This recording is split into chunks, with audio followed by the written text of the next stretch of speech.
Hi, my name is Tanima and I work for Japanese Knotweed Expert. We work in the remediation of Japanese knotweed all across the UK.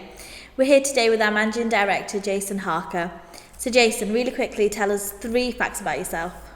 Well, I have over 20 years, almost 25 years experience dealing with Japanese knotweed. I was one of the first 5 people in the country to be qualified to the highest level, and as such we do a lot of expert witness work, so that involves us writing Part 35 compliant reports for Japanese knotweed. So Jason, I'm selling my house and I find Japanese knotweed. What are the ramifications? It can be a bit of a disaster. Japanese knotweed will normally stop the sale of a house. Approximately 93% of people will walk away from the sale if they find Japanese knotweed on there. So that is a problem. Wait, but Jason, I know that a lot of our customers still go on to sell their houses, so how do we help them to get these sales? Yeah, well, our customers are not part of that 93% where the sale falls through.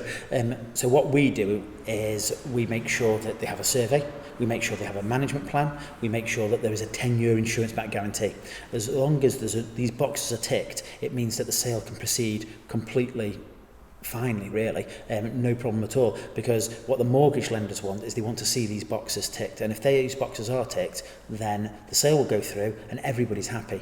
We'll often speak to prospective purchasers of the property and explain where the Japanese knotweed is, what effect it's having, or how of a little effect it is having on the property. And you're right, most of our clients sell their houses absolutely fine, even though they have Japanese knotweed. Would you be able to just touch on the TA6 form for us? So the TA6 form is the property information form, and that has a specific question about Japanese knotweed. There's 3 options. Yes, I have Japanese knotweed. No, I don't know.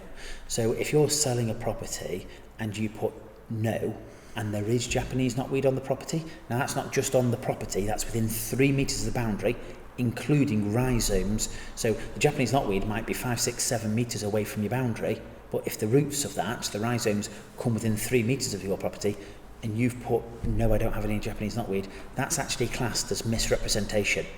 And the average claim is £32,000 for misrepresentation if you've said, no, there isn't Japanese knotweed, and there is. So it's one of the reasons why it's such a good idea to have a survey to make sure that there isn't any Japanese knotweed, and to, you know, when you have that letter that says no Japanese knotweed, it means that you can tick the no box and be confident when you're ticking the no box, that, and also it gives the confidence to the purchaser that they know they're buying a property without Japanese knotweed.